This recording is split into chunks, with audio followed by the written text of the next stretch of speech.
ఉన్నటువంటి ప్రాంతాల్లో బంధించి ఇదివరకు స్టెరిలైజేషన్ చేసి వదిలేయచ్చని చెప్పారు. ఇప్పుడు స్టెరిలైజేషన్ చేసి వదలద్దు, వాటిని తప్పనిసరిగా ఒక రక్షిత ప్రాంతాల కింద విభజించి ఆ రక్షిత ప్రాంతాల్లో వీధి కుక్కలన్నింటిని కూడా అక్కడే బంధించి ఉంచాలి అని చెప్పి జడ్జిమెంట్ ఇవ్వడం జరిగింది. దాని ప్రకారం మున్సిపల్ కమిషనర్ గారికి మరి మేము లెటర్ ఆల్రెడీ రాయడం జరిగింది. వారికి ఆల్రెడీ తెలియజేసాం కూడా, వారు కూడా లెటర్ తీసుకున్నారు.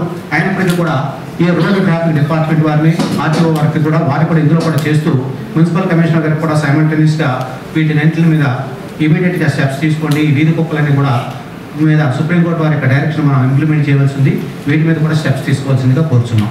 సో ఇమీడియట్గా కమిషనర్ గారు దీనికి ఉన్నటువంటి మీకున్నటువంటి వనరులు ఏంటి, వీటిని ఎక్కడ బంధించి ఉంచాలి, ఏమిటి ఏమైనా సమాచారం ఏమైనా ఉన్నది సార్?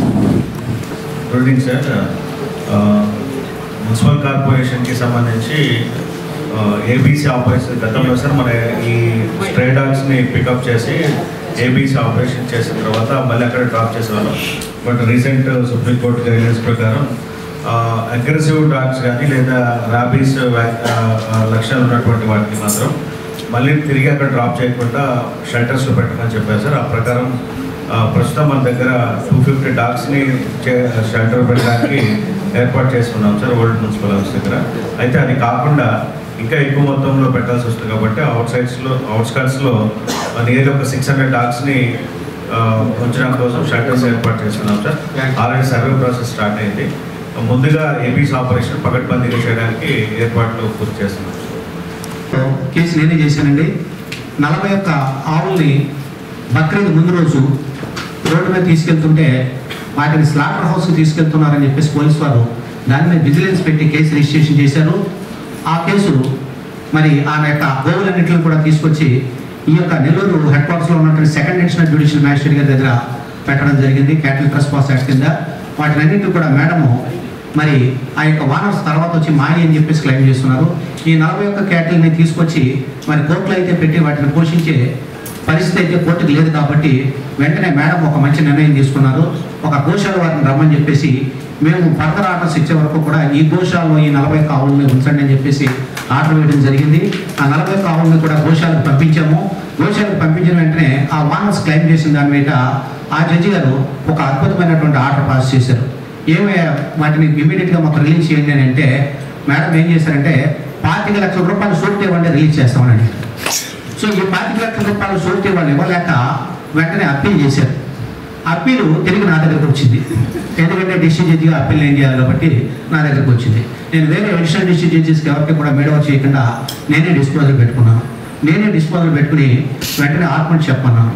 ఆ లాయర్ గారు ఎవరో వచ్చారు, ఈ గోవులన్నీ మాయండి, మేమేమో వాటిని ఫీడింగ్ గ్రేజింగ్ కోసం తీసుకెళ్తున్నాము, మేతకు తీసుకెళ్తుంటే స్లాటర్ హౌస్కి తీసుకెళ్తున్నారని చెప్పి చేశారండి. మాకు ఇచ్చేది మేము పట్టుకుపోతాం. సో నేను వాళ్ళ యొక్క మాటలు విశ్వసించలేకపోయాను. ఎందుకంటే వాళ్ళ దగ్గర తగినటువంటి ఆధారాలు లేవు. దానికి ఇమీడియట్గా ఏం చేసామంటే ఈ గోవులన్నీ ఎక్కడ ఉన్నాయంటే మేడం గారు పంపించినటువంటి సెకండ్ ఏడీ గారు పంపించినటువంటి గోశాల సాకారెడ్డి గారు ఉన్నారా? రాలేదా? సో గోశాలకు పంపించినటువంటి ఆ గోశాల వాళ్ళని రమ్మని చెప్పడం జరిగింది. ఆ గోశాల వాళ్ళు కంగారు పడి ఏదో జరిగిపోతుందని చెప్పి ఆ బుక్స్ ఆఫ్ అకౌంట్స్ అన్ని కూడా తీసుకుని ఈ యొక్క ఓపెన్ కోర్టులోనే రావడం జరిగింది. ఆ ఓపెన్ కోర్టులో మీ అకౌంట్స్ అన్ని మాకు అక్కర్లేదండి, ఈ 41 భూములు మీరు తీసుకున్నారు కదా, మీరు ఎంతకాలం పోషించగలరు, మీ దగ్గర ఎన్ని ఉన్నాయని వివరాలు అడిగాం. వారి దగ్గర అప్పటికే 121 క్యాటిల్ ఆవులు ఉన్నాయని చెప్పారు. ఈ యొక్క 41 కలిపి 161 మా దగ్గర ఉన్నాయండి అని అన్నారు. ఈ 161 మీరు ఎంతకాలం పోషించగలరంటే మీరు ఎప్పటి వరకు పోషించమంటే అప్పటి వరకు పోషిస్తామండి. ఎందుకంటే దాతలు బాగా వస్తున్నారండి, మేము వీటిని సంరక్షణ చేయగలం, మేము టేక్ కేర్ ఆఫ్. వెంటనే వారి యొక్క మాటను పరిగణలో తీసుకుని వారి అఫిడవిట్ని తీసుకుని ఇది మేము పోషిస్తామని చెప్పేసి అప్పీలు తేలే వరకు అప్పీలు ఎంతకాలం అంటే అప్పటి వరకు మీ సంరక్షణ ఉండాలని 25 లక్షల రూపాయల షూరిటీని కన్ఫర్మ్ చేస్తూ అప్పీల్ కొట్టేశారు, అప్పీల్ డిస్మిస్ చేశారు. సో కాబట్టి ఇప్పుడు 161 క్యాటిల్ కూడా 25 లక్షల రూపాయలు కట్టలేక ఆ గోశాలలోనే ఉన్నాయి. ఈ విధంగా సమాజంలో మనం చేయగలిగినటువంటి కొంత చేయగలుగుతున్నాం. అట్లాగే ఇప్పుడు మిత్రుడు చెప్పిన ప్రకారం న్యాయవాది గారి మీ పేరు వస్తున్నాయి అవుట్ ఆఫ్ స్టేషన్ నుంచి.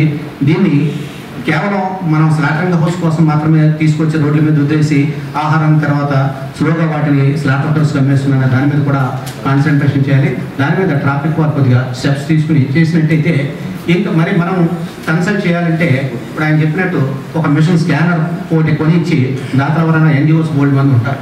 ఆ ఎన్జిఓస్ గోల్డ్ మంది వస్తే స్కానర్ కొనే గోవుల కోసం స్కాన్ చేసి వారి యొక్క పట్టలో ఏమున్నది ప్లాస్టిక్ పదార్థాలు ఉన్నాయని స్కాన్ చేసి గోశాల వాళ్ళు తీసుకుంటామంటే అటువంటి వాళ్ళు కూడా చాలా ఉంటారు. మరి కలెక్టర్ గారు కానీ ఎవరికైనా చెప్తే ఎన్జిఓస్ బయటకు వస్తారు. మరి వాళ్ళకి అటువంటి స్కాన్ చేసి అటువంటి ఉన్న దాఖలు ఎవరైతే పోషిస్తున్నారో అటువంటి గోశాలకు పంపించినట్టయితే అది కూడా ట్రాఫిక్ అంతరాయం లేకుండా ఉంటుంది. గోవులు కూడా పోషించబడితే పరిస్థితి బాగుంటుందని చెప్పేసి తెలియజేస్తున్నాం. దాని మీద కాన్సన్ట్రేషన్ చేయాలి.